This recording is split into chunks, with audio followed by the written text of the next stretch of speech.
everything we do and say here is ultimately glorifying to you. In Christ's name we pray. Amen. Amen. Well, good morning. I know most of you don't know who we are. Well, you may know James, but I'm Grayson Van Camp. I'm a retired Presbyterian clergy person. And, I still preach now. It's down to once a month for a small dying church in, what's the name of the town? There's dying churches all over the place. This one's in Trinity Presbyterian Church. One time we had this many people, sitting in the pews, but change is hard, and giving up on things that are important is hard. And what do we have here? We have things making noise. Okay. Oh yeah, that's Catherine Littlefield joining us. Yay!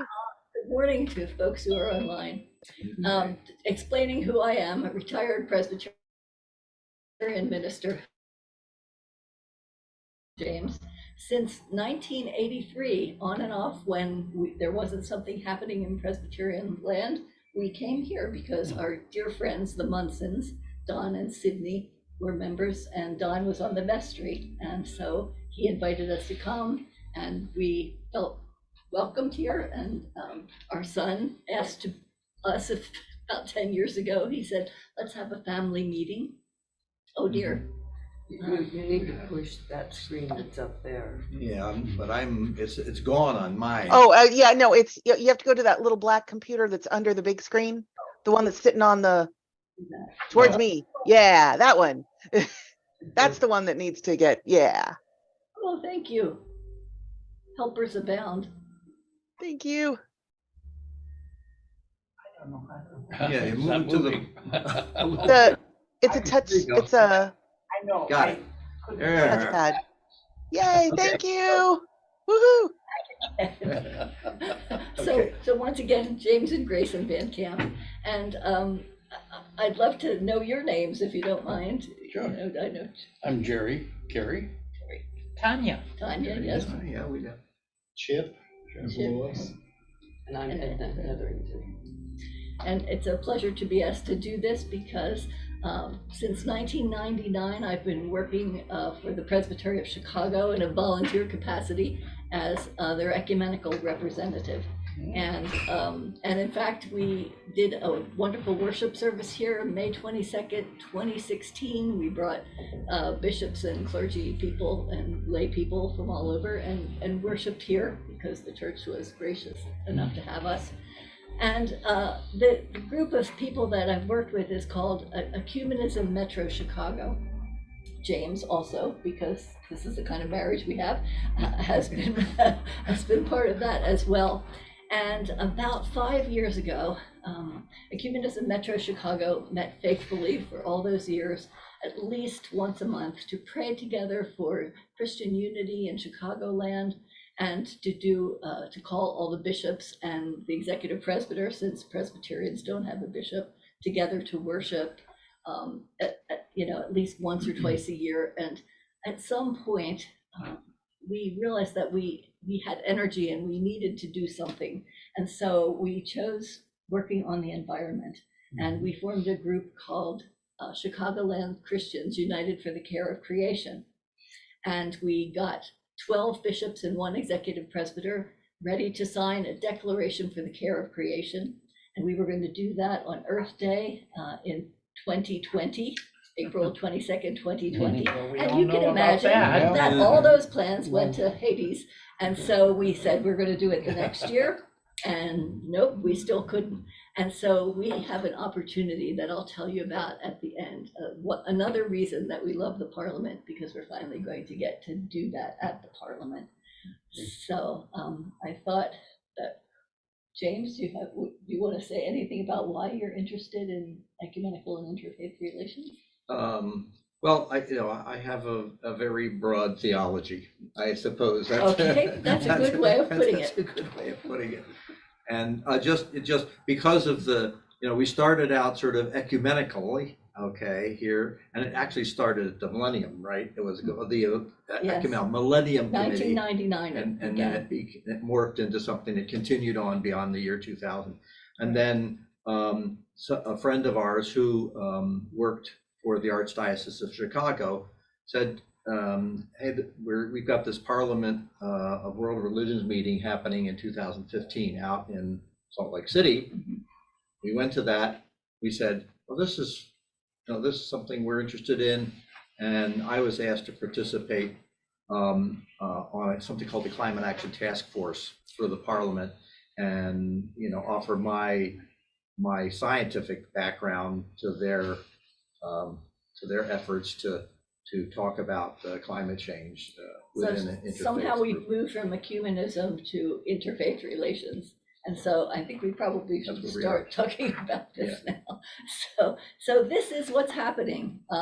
This August, beginning on August 13th, actually, because they're pre-parliament events, a call to conscience defending freedom and human rights is going to be taking place at McCormick Place, actually. Now, do any of you have any connection with the Parliament? Have you gone or seen it before? No. Well, to really understand the significance of the Parliament, I think it's good to begin at the beginning. So now we need slide 2. And I hope you can see that. In 1893, the city of Chicago hosted the World Columbian Exposition, an early World's Fair. It took place from May 1st through October 30th. And many of our nation's prominent cities vied to host the event, like New York and St. Louis, but Chicago ultimately won because it was a train hub, for one thing, and because it offered a guarantee of $10 million in case things went awry. This advertisement for the exposition is reverently called Remembrance. It explains why it was called the Columbian Exposition, which I never pondered for many, many years, but it was because it was the 400th anniversary of Columbus discovering America. And the centerpiece of the fair was a large pool in Jackson Park, representing Columbus's long journey to the New World. And life-size reproductions of the Nina, the Pinta, and the Santa Maria were built in Spain and sailed here for display. So we were really hitting the Columbus part very hard. Now this welcome, which went out to the whole world, ultimately drew more than 27 million people from 46 countries. And in fact, on October 9th, which was the day designated as Chicago Day at the Expo, the fair set a world record for outdoor event attendance, drawing 751,026 people. Slide 4, please. The exposition was created as a vast garden layout containing numerous separate buildings rather than a single great hall. And you're probably aware that Daniel Burnham was the architect, Charles Atwood was designer-in-chief, and Frederick Olmsted designed the landscaping. And if you want to learn more about the planning and construction, there is so much on the internet. I went down so many rabbit holes putting this thing together. Eric Larson's book, The Devil in the White City, informed me about a lot of these things. The first few chapters are really helpful, but then it got too gruesome for me, I admit, and I stopped reading, and that was it. The exposition spread over 690 acres along the South Lakefront area, part of which is now Jackson Park. And nearly 200 buildings, most of them temporary, were built in the classical style, which became the rage for a few years after. A few treasures remain, such as the Art Institute, Museum of Science and Industry, and the Chicago Athletic Association, which was built as a luxury getaway for the rich men of the time, and it's now been converted into a hotel. We can only imagine how glorious it all looked to the public by day. The beautiful fountains, the lush gardens, the impressive, massive plaster facades of the buildings. But at night, lighted by electricity, which was still unfamiliar to most Americans, the public was dazzled in this sparkling white city of ours. In fact, President Grover Cleveland, standing on a ceremonial platform, turned on the electric power at the start of the exposition, which thrilled everyone. Just some pictures of what it looked like.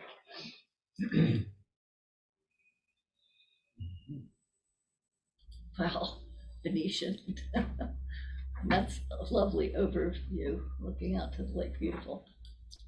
This World's Fair was the first to include an area for amusements separated from the exhibition halls, and this was held at what we now call Midway Plaisance. The public must have been awed by the profusion of circus performers like the ones here with elephants, and by the sheer variety of the ethnic clothing and the foreign languages. But perhaps the most lasting amusement was this one, Mhm. the original Ferris wheel built for the exposition by George Washington Gale Ferris, which each one of those cars held 40 people. And I just can't imagine how enormous that 40 people in each one of those. There's so much information available about the fair that we could go on forever, but this one last slide touched me deeply. This is a birch bark booklet sold at the fair by Potawatomi Indian chief Simon Paukagon, entitled The Red Man's Greeting. It was a protest and a plea describing how the organizers of the Columbian Expo refused to recognize the original inhabitants of the area. I found it especially touching, recalling the additions that your vestry and Father George have made to the prayers of the people here, to include prayer for the indigenous people who occupied the land before us. And I pray that the descendants of Chief Paukagon find some peace in these kinds of changes taking place in our society today, albeit admittedly far too slowly. The Columbian Exposition, like those before it, was seen as an opportunity to host conferences called congresses and parliaments in order for the peoples of various countries to gather together for discussions on almost every scholarly and cultural topic of the time. As part of this event, a team was formed called the World Congress Auxiliary. It consisted of 19 departments, and those are the departments before you: women's progress, temperance, philosophy, labor, religion, Sunday rest, religious societies, public health, and agriculture. Within these departments, scores of the most prominent national and international leaders in the arts, sciences, business, and theology convened over 200 individual congresses, consisting of thousands of addresses, meetings, and symposia. The lofty goal of these gatherings was, quote, to bring about a real fraternity of nations and unite the enlightened people of the whole earth in a general cooperation for the attainment of the great ends for which humanity is organized. I love the lofty goal. I love the lofty goal. And the World Parliament of Religions was one of these congresses, these parliaments. Please stop me if you want to say something or ask something. It's a big group of people. Yeah, right. Yeah, it was a big group of people. The Parliament opened on September the 11th and ran through the 27th, making it the first organized interfaith gathering in the United States. And today it's recognized as the birth of the interfaith movement. It was the first time in America, and this amazed me, where non-Christians were invited to discuss their faith traditions publicly. We have a lot of fearful people in our country. Slide 14, James, thanks. Mhm. Edna's probably interested in this picture here. She was talking about this gentleman. The Parliament was a watershed event in American history. It saw the assertion of Catholicism and Judaism as mainstream American religions, finally, and it recognized African Americans and women as religious leaders. In fact, 19 women spoke at this Parliament from various spiritual backgrounds. This is a photo of Swami Vivekananda, a Hindu monk whose speech on day one of the Parliament captivated his audience of 5,000 delegates. He began by greeting them in a way that was most unexpected. He called them sisters and brothers of America. His declaration introduced Hinduism and yoga to America. And there are pictures all over the internet of him teaching American women about, yoga and Hinduism, and, very interesting. As part of his electrifying speech, he recalled a few lines of prayer from a hymn he learned as a child. hymns sung by millions of Hindus even today. And quote, as the different streams having their sources in different paths, which men take through different tendencies, various though they appear, crooked or straight, all lead to thee. As I said, this was electrifying to these audiences, and crowds came back day after day to hear him. Welcome. Good morning.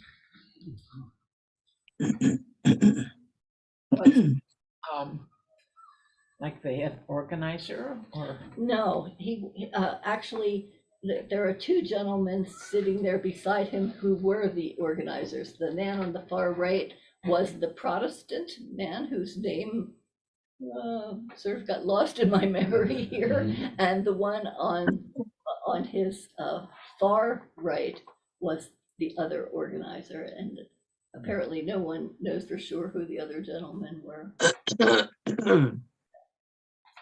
He was invited to come along with so many other faith leaders in different countries. Okay. Yes. This is a souvenir postcard about the parliament signed by Vivekananda, and it declares, he's speaking about the parliament, it has shown that every religion can make a stand in the world of thought and has set people to thinking that the Lord is working everywhere, to which I say, Amen. The story of Swami Vivekananda is only one among many, with so many religious leaders from around the world freely sharing their beliefs, graciously listening to the beliefs of others, and praying together for brotherhood, understanding, and peace. It's no wonder that of the hundreds of gatherings at the Columbian Exposition, the world's Parliament of Religions was the most popular with the people, and therefore, of course, with the press. And whenever you gather a bunch of religious leaders together in their vestments and or their ethnic clothing, the press will come. We've experienced that in everything ecumenical we do. And sometimes we confess that we feel like we're just sort of trotting out the clergy because it somehow makes the people come, you know. So. It was 100 years before another parliament was held. A group of people from different faiths began to plan a centenary celebration of the 1893 Parliament, and they incorporated as a nonprofit organization dedicated to continuing the legacy. And the council is now recognized simply as the Parliament of the World's Religions instead of the World Parliament of Religions. The Parliament of the World's Religions was convened in 1993 in Chicago, and 8,000 people from all over the world came together to celebrate diversity and harmony and explore religious and spiritual responses to the critical issues which confront us all. At the 1993 Parliament, an assembly of 250 religious and spiritual leaders endorsed a groundbreaking document called Towards a Global Ethic, an Initial Declaration. Since then, parliaments have been held in Cape Town in 1999, Barcelona 2004, Melbourne 2009, Salt Lake City 2015, Toronto 2018, virtually in 2021, and now this summer in Chicago. In 2015, a decision was made to hold the event every 2 years, and mission and vision statements were declared. And this is the mission statement. The Parliament of the World's Religions was created to cultivate harmony among the world's religious and spiritual communities and foster their engagement with the world and its guiding institutions in order to achieve a just, peaceful, and sustainable world. To accomplish this, we invite individuals and communities who are equally invested in attaining this goal.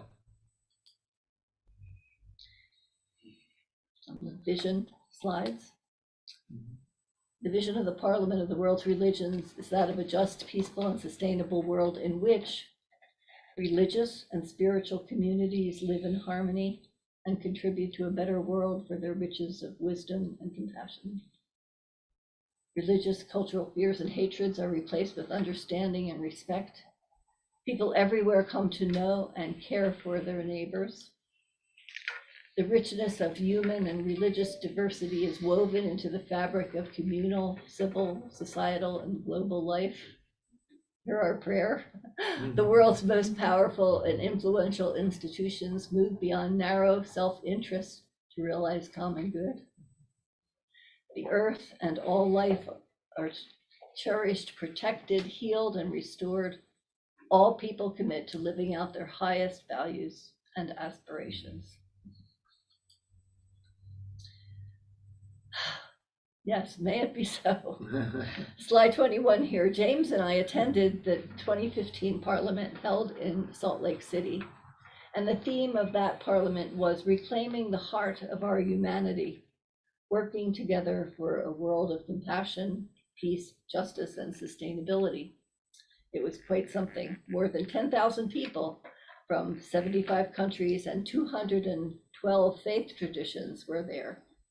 And this Parliament featured the first Women's Assembly Day, drawing 350 attendees.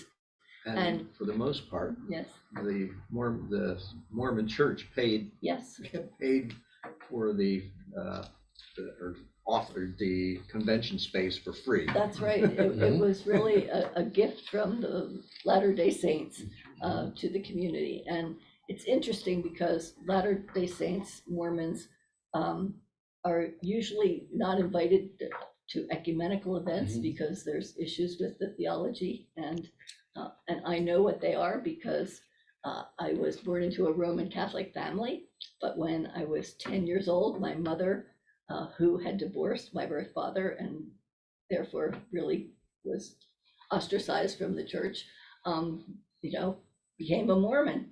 And so she took me along with her, and I was baptized a Mormon. From the time of 10 to the time of 14, I was a Mormon. And when I was 14, I'll tell this personal story here, since I'm only telling the world. At our school, we had lots of dances in my high school, and the black boys were the best dancers, and somebody saw me dancing with black boys and told the principal of the school, who otherwise was a very nice man, who spoke to the bishop of the Mormon Church, who hauled me into his office and gave me a speech about the curse of Ham and why I couldn't associate with these young men. And my little 14-year-old brain said, these people are lay people who are the bishops of the Mormon Church. My 14-year-old brain said, well, this can't be the right religion because that's not right. But of course I was 14, so I kept going with my mother to church, and I have to admit, They had good pig roasts. they did. There were a lot of Hawaiian people in the church, and so we roasted pigs. Mormons are the loveliest people, and my theory is that most of them, like unfortunately most Christians, don't know much about their own theology. And so I believe they pray to Jesus. Most of them believe in Jesus, and it's the ultimate theology that's written down that they never read, that they don't understand. But anyway, so it was you'll see a picture of us actually after we went to the temple in this. So I didn't plan on telling that story. Okay, slide 22. Okay. The Parliament acting with. This is where I guess somehow part of this, Yes, right? go ahead, take a change. Yeah, that based upon our attendance at the 2015 event, a friend of ours who is part of the Archdiocese of Chicago, the Catholic Archdiocese, said, hey, we're forming this climate action task force as part of the Parliament to look to address issues associated with climate change, and would you be interested in participating in that, and not being clergy or a scholar or anything, just being a practicing scientist in the business of treating water. I said, okay, I'll sit on that. And so they created this climate action task force, and to create content to foster discussions around the subject of climate change. And as it says here, that that we accept that the scientific community says that the burning of fossil fuels has led to a crisis with the climate.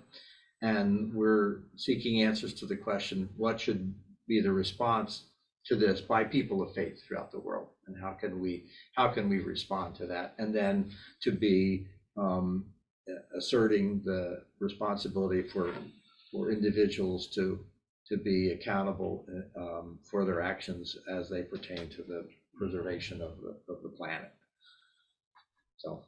And actually, this gentleman that James is speaking about, his name is Michael Turian, and he is the chair of Christians, Chicagoland Christians United for the Care of Creation. So it all sort of ties together that he's on the Climate Action Task Force for the Parliament. He works for the Archdiocese. It's sort of a web of activity surrounding the fact that Christians are called to care for the earth, and it becomes more important every day. Do you want to read this, James, or not? Yeah. You didn't want to read that? I Okay. sort of covered that. Okay. We couldn't begin to tell you all the wonderful experiences we shared at the Parliament, so we'll just share a few slides. This is a photo taken from an article from the Huffington Post entitled "6 Serve Thousands Free Lunch at Utah Conference to Demonstrate Equality." And the lunch is called a langar, and the six they have served one at every Parliament, and they served one every day at the Parliament in 2015. A lovely experience, although sitting on the floor is difficult at a certain age, and here they are again. And I remember going to a workshop where a Sikh gentleman taught me how to wrap my hair up like that. And it was, just the things that you do there are fascinating, and carefully explained, what they do, and that food is a blessing. And so when they feed you, they're giving you a blessing, and they're free, and it's just lovely, to participate. They do that after every service. Beautiful. There's a Sikh Gurdwara in Wheaton, believe it or not. Various groups shared opportunities for reflection and challenged us to reflect on important issues. And this was, you could sort of write a prayer in your mind, or even actually on these ribbons and tie them. And so say what it is that you love and hope to never lose to climate chaos, as a way of reminding us about the climate all the time. And we were introduced to the ways other faith traditions pray. For example, we watched one sect from India create this beautiful sand design as a prayer, which was then blown away at the end of the Parliament and scattered as a prayer. There were lots of opportunities to laugh and sing and dance together. I told you about the women's event there, and where we had a group of sheroes, not heroes, sheroes, and they passed out these beautiful, what were they? They were like big red ruanas or something, and we all tied ourselves up in these red cloths. And I have since gifted mine to a very fine young woman pastor, and it was a wonderful day. So here James and I are in there somewhere dancing to a bunch of drummers, and just really lovely and festive. My eyes aren't good enough. Wish we had a video of James dancing. I'd love to watch that. Okay, how about Please, don't tempt me. next video? This is Okay. a photo of us at the Parliament, and we had spent a good part of the day being taken around the Latter-day Saints Temple by two charming young female missionaries, one from Japan and the other from Italy. And there was no proselytizing, just young Mormons sharing their faith stories. And actually, we found it delightful. That's the temple in the background. But perhaps most importantly, we heard and learned from speakers all over the globe, and a few, many of whom I never knew, but a few that were very familiar, such as Jim Wallace, His Holiness the 14th Dalai Lama, and Dr. Jane Goodall. Now, possibly because of my decades of work in ecumenism, I was particularly moved by Jane Goodall's speech. Perhaps, that's the way it hit me. Here she is with a little stuffed monkey, with a little banana someone gave her.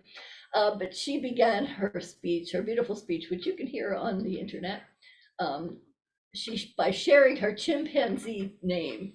And so it was something like, it was delightful. Everybody just roared. It was wonderful. And then she went on to speak about her younger years. And she spoke lovingly of her mother and named a few things that her mother had taught her that helped her become the person that she is. And here are her words. We grew up in a Christian family. My grandfather was a congregational minister, but I remember her saying, Jane, you might have been born in Egypt. You might have been born in Japan, or perhaps some other part of the world. And maybe instead of calling God, God, you would call God Allah. And she gave me a list of other names. She said, it has to be one God. So whatever faith we grow up in, she said, it's all the same God. And so we're all united. And another thing she thanked her mother for after the Second World War, when just hearing a German accent would put fears in the hearts of children, her mother sent Jane to live with a German family for a while so that she could learn that Germans are people just like us. So I hope we've told you enough about this to think about coming to this event this August. You can go for one day or the whole event. We looked at the hotels and there's still open spaces for somebody that wanted to just stay in town. And there's the next. As part of this year's Parliament, I think we told you already, the two groups we mentioned earlier that we've worked with for so long, Ecumenism Metro Chicago, EMC we call it, and Chicagoland Christians United for the Care of Creation, 4C, will bring together faith leaders and judicatory heads of 13 denominations, including your bishop, we pray, to sign a declaration for the care of creation. Bishop Lee was prepared to sign it, and I hope that Caller will be as well. I think it will be a very interesting presentation, and we hope to see you there for that reason and for all the others that we've named today. Amen. And I don't know. Anything, comments, questions, anything? What happens between conferences with this group? Well, there's people also bring displays. So, just like any big event, there's tables with, different groups supporting the environment or, poverty or. Well, just like there is the Climate Action Task Force, there are other task forces that meet we've been meeting all several times a year between conferences to look at issues. There are people on our committee that are connected to efforts through the UN. Okay, they're representing things to some of our group go to the COP, the COP meetings around the world, and there are the other groups, like women's issues and other issues that are addressed by So these. is it kind of a lobbying group? No, it's not a lobbying group. It's a group that's working and then reporting on what they've done and inviting others to join. And one of the most difficult thing is choosing where to go, because there might be 12 options that you're interested in during one time period, because it's, in Salt Lake, it was 10,000 people. And so there needed to be a lot of options. And, I went to events where there were 35 people in a room, and events where there were, almost 1,000 people in a room. And the way they put it together, it's just so impressive. So James, could you give an example of this group that you're meeting with on a regular basis between conferences of, a project or something? Yeah, well, for example, we just just had a meeting, and one of the things that I'm interested in, that I introduced to the group at the meeting, had to do with the climate crisis, and with the need to encourage organizations of faith to invest in the solutions to the problems. Okay, if we can get people aware that there are real technologies to use, okay, then people of, just like a corporation, could, if they find that there's a profit to be made from investing in a solution to climate change, then they would do it. Well, why not faith groups? I mean, the Presbyterian Church, okay, has a pension fund, okay, and they invest in things. Why shouldn't they? I mean, they did through the actions of the General Assembly of the Presbyterian Church. They voted to divest from fossil fuels. And so some investment, person in there within the Board of Pensions said, we're going to sell off our shares of ExxonMobil or whatever they have, and we're going to invest in other things. I'm, as strictly as a scientist, and as a, looking for ways to solve problems, I put forward that the same thing could happen within faith organizations, that they could encourage the investment in the solutions, and because of some of the things that I've been exposed to, there is a profit to be made, and wouldn't that be great for supporting mission? I mean, if you could invest in the solution, and one of the solutions to carbon capturing, okay, removing the carbon from the atmosphere, and profit from it, and use those profits to support missions, and to use the output from this to serve a greater community, then that would be a good thing to do. So we discussed what the possibilities were in terms of that, and then beyond that, there are they sort of have various people raise other initiatives, and then we sort of say, okay, let's winnow it down to a small number of the things that we can focus on. And maybe it is a form of lobbying to talk to people in the pews about all of this, right? For 10 years, I was director of continuing education at a seminary in Chicago, McCormick Seminary, and David Beckman, we invited David Beckman to come and speak, president of Bread for the World at the time. And before then, I wasn't so convinced that politics and the government could do better than drown roots things, but he taught me a valuable lesson that churches can have food drives, and we can do everything, but it's small, and it can end and break down. But if we get a bill passed to do something, at least in the past, it's been something that would continue. And so lobbying people in the pews to come back to their vestries or their sessions as Presbyterian churches, and say, how can we do this better? Can we get solar panels in the church next to the spire? What do you think? Can we stop using this? Somebody gave me this at a doctor's office. I'm ashamed. He said, you're not really bringing that, are you?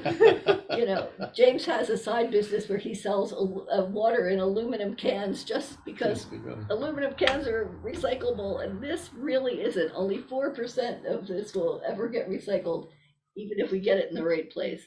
So there's the grassroots things, but but the larger picture, maybe having something like a parliament can, open more eyes. Or maybe just collecting aluminum cans. Aluminum is the only material, Oh, okay, dear. that has any value.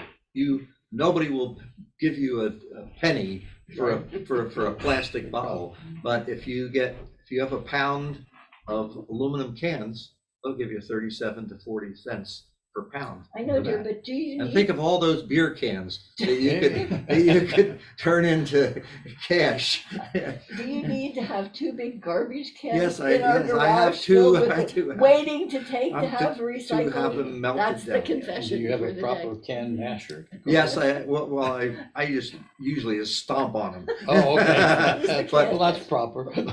But I mean, it sounds crazy, but it's really, it really is true that that's the only material of any value. And at one time, something like 5% of the nation's energy went into making aluminum, Yeah. because you have to use very high powered electric furnaces in order to break apart bauxite and extract aluminum, which is why aluminum was only discovered or isolated late in the 19th century, because you had to have a lot of energy to break apart the ore and extract the pure metal. And the fumes from aluminum plants are devastating to plants and animals. Oh, Well- They've probably done something about that by now, but I know that's. Well, I mean, yeah, process because is- you have to operate, basically you have to operate a power plant, and what do you fuel a power plant with? mhm. Coal. Oh, yeah. Fossil fuels, so, and of course, the mine, I mean, there's all kinds of issues, associated with the mining, mines and, and for modern civilization, and they're all challenges and the kinds of things that in my years of being a scientist and things like water treatment, I've been exposed to. I've been at these places and seen, food, from everything from food processing to power plants. Wherever there's energy, there's water. But at least once you've made the aluminum, Once then you've made the you use aluminum, it then again and you can again. remelt it. There's a lot of Once less you energy. make the You just plastic, melt it. I mean, I melt it in my garage. Mhm. Okay, I have a little electric furnace, and I can sand cast. I don't know if any of you know what sand casting is, but it's a way, Oh, yeah, sure. the heads of golf clubs are made by Mhm. something called investment casting, where you have a ceramic mold, you pour molten metal into it, and you have the club head of a golf club. I'm gonna ask you to say Too something bad certain about. things Yeah, haven't lasted. yeah. I remember our first house had a trash compactor, and it had a can smasher as part of it. I haven't seen those in years and years and years, so didn't catch on, but it was a great idea, I thought. Yeah. Well, I mean, when I look back at the family and think about my grandfather saved everything. They saved Oh, yeah. everything. Right. And especially coming through the world wars where you were told you would save this, you would recycle this. We were at his grandparents' house Mm-hmm. cleaning up after his grandfather became very ill, and I opened what was the Hoover thing? I opened this big cabinet, and it was all bread wrappers. The entire cabinet was plastic bread wrappers that had I been don't know what she was gonna do with the folded bread. carefully, the entire thing. It was thousands of them, and it was just, Well, my mother was a great example of this. Someone would be at the house and say, "Oh, I wish I had a," and my mother would say, "Oh, I have one of those." Whatever.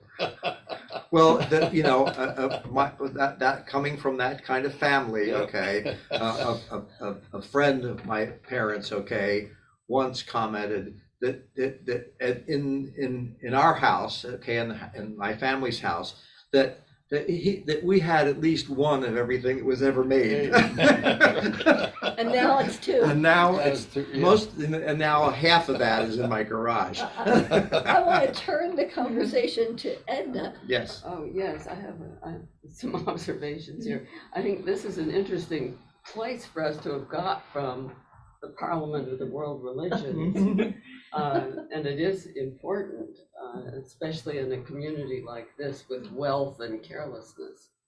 But I'm thinking of all those people coming to Chicago, and I'm thinking part of what will go on at this will be tours, like everybody will want to go see the Baha'i temple Exactly. and things like that. Exactly. And then of the relationship of our community to it, part of what it seems to me that the suburbs are at least technically close to is agriculture. And I'm thinking the Theosophists out here must be interested in the Parliament. Yes, they've always participated.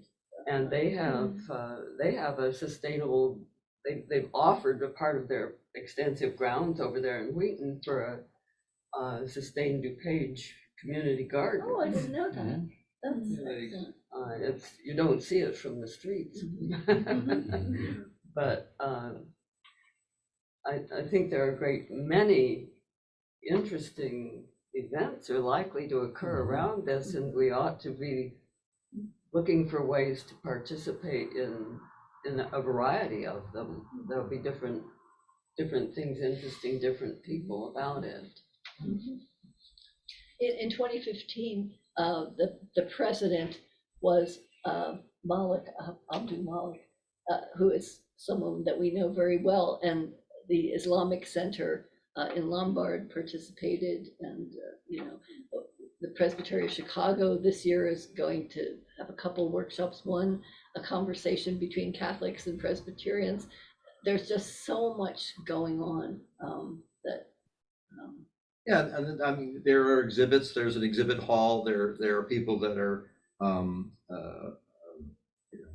marketing, Right. from their small businesses and things like that are connected to the faith, to a faith group. So, I don't know whether 10,000 people will come to Chicago. Let's face the fact that some people will be afraid to come to Chicago. Well, They hear- unfortunately, they- they'll be afraid yeah. to go to the location of the original World's Fair, because as soon as they arrive, they'll be told, don't ever go to the south side.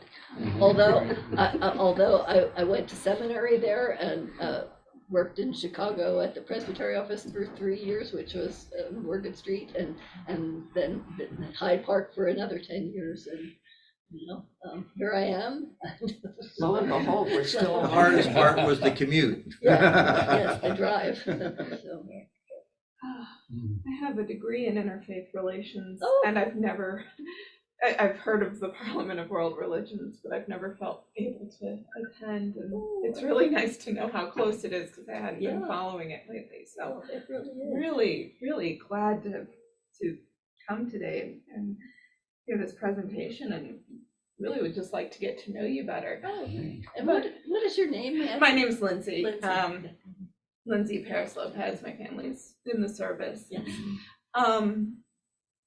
So one of the things that when lobbying came up, it just sort of set off a brainstorm, and I was just wondering, first I wondered if there were any constitutional barriers for interfaith groups getting together to do things like propose ballot initiatives, just because of separation of church and state. But with multiple churches and faith groups, maybe it would be easier, and it just set off a firestorm about what interfaith groups getting together could propose for legislation in the form of ballot initiatives, so it wouldn't have to so it could go directly onto a ballot instead of to a candidate who would then have to work with a whole Congress to make the change. Because I've been learning about how ballot initiatives can really make local Faster change, changes. yeah. Yeah, it provided they can be done, it can be faster and less partisan. It can draw people without being so hyper partisan on big issues like Yeah. like I guess there couldn't be like a love your neighbor law, but like a but like things like you know, all the things that say you can't feed the homeless in parks, ballot initiatives to change that so that you can permanently have, you know, the ability to do that, maybe under certain conditions, but still. Here you Yeah. can see that, you know, here's a different, I mean, and you're, you know, just go to the website and you can see, okay, so there's the advocacy things there. Climate action, global ethic, indigenous people, next generation, peace and justice, women's dignity. So those are some of the And they're initiatives. reminding you only have 161 days to make your decision. What? Oh, that's what the Yes, countdown the clock is countdown there. Well, You know, maybe St. Mark's could sponsor, you know, could get, you know, put something together to sponsor somebody to attend the thing if A scholarship Well, for we can try to scholarship. make our people aware, but we also have to find out what the diocese is doing, because I'm sure they're alert to this. Yes, all of the faith groups have been invited.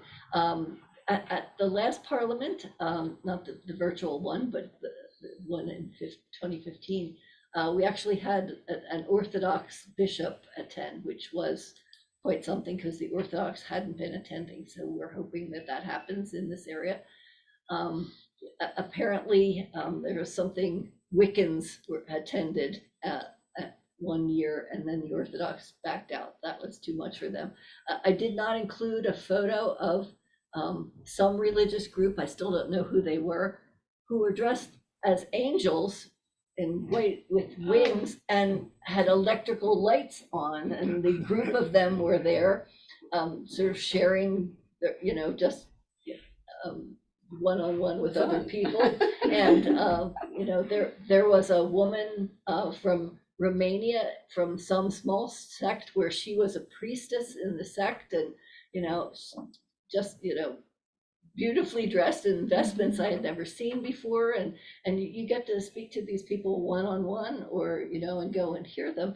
And I'm always amazed when faithful Christians are too fearful to talk to people of other, well, even, you know, I have Presbyterians who won't talk to Lutherans. Okay, we have full communion with Lutherans. we got no bishop. You have We full Presbyterians, communion. we got no bishop. We got elders. We got no bishop. You have full communion with Lutherans. We have full communion with Lutherans, but we don't have full communion together. You know, the world of theology, you know, makes your hair this color. I think. We have lots of Hindus out here. We have the big Jain temple Yes, as we well as do. the big Hindu temple.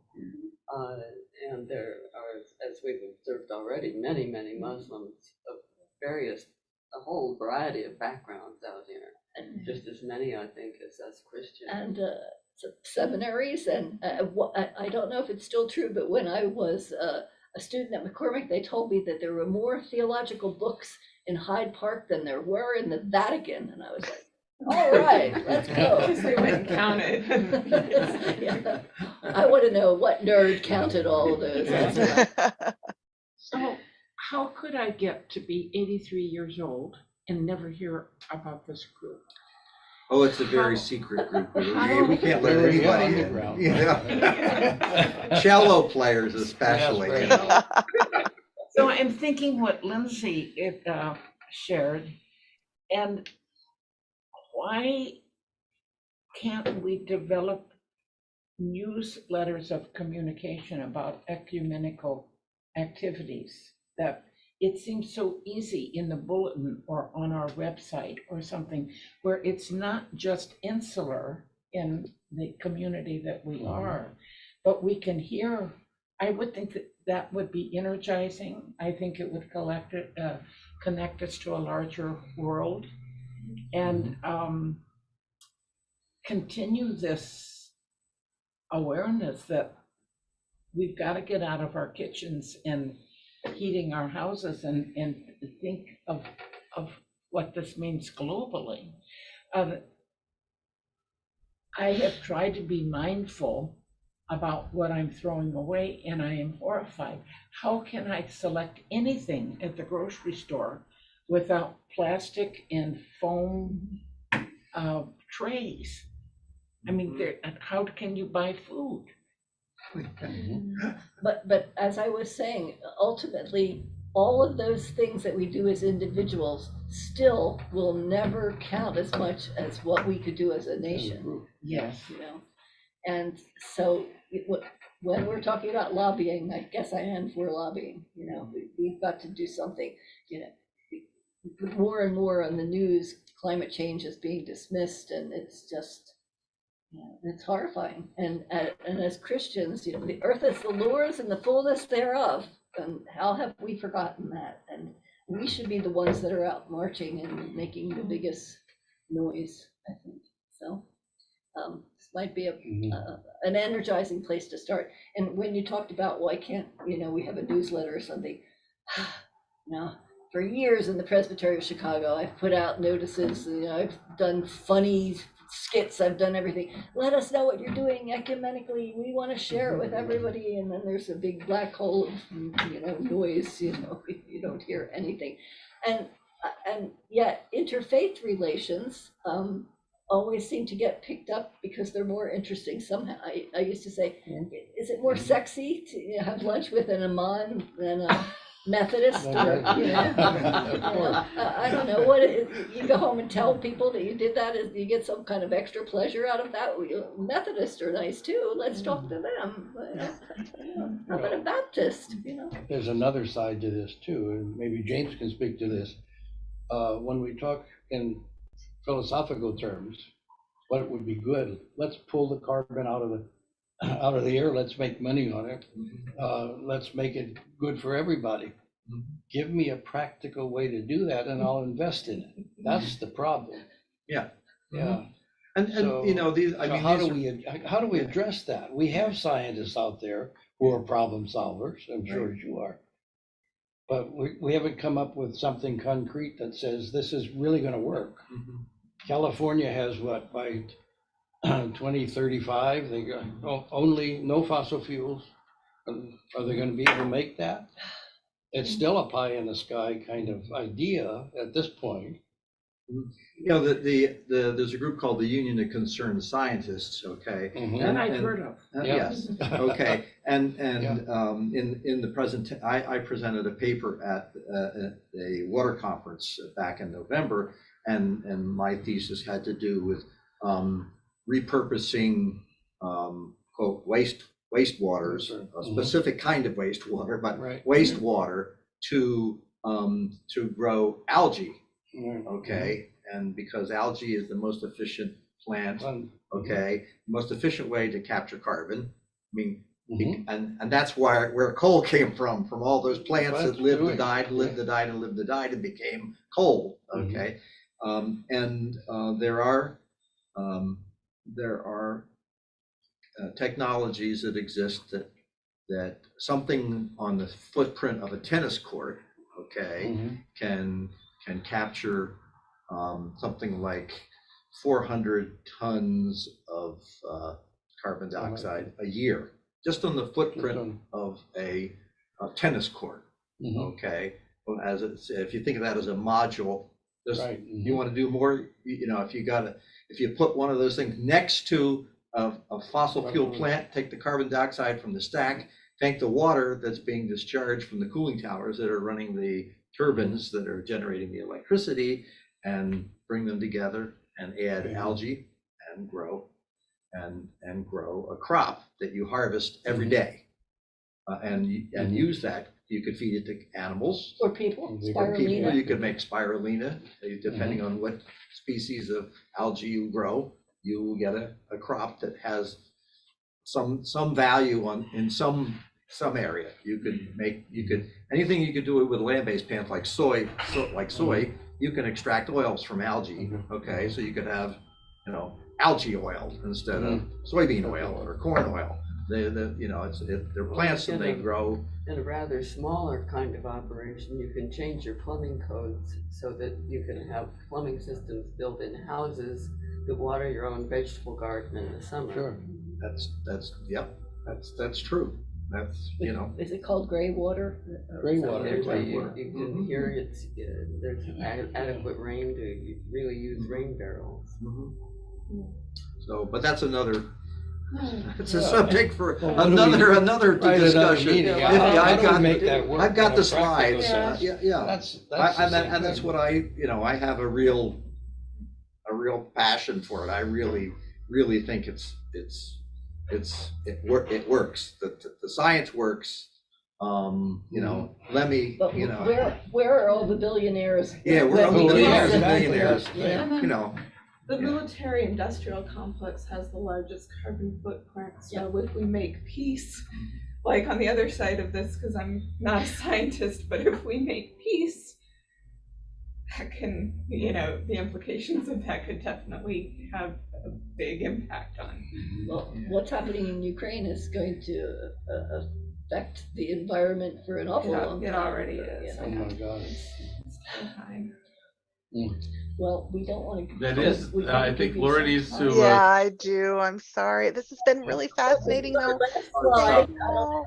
open it, but our last slide says, "In all that we say or do, to God be the glory." That's our prayer. Amen. Amen. Thank you for coming. goodbye to our friends on Zoom. Goodbye. Come next week to hear about the Shroud of Turin. Yeah. Taping.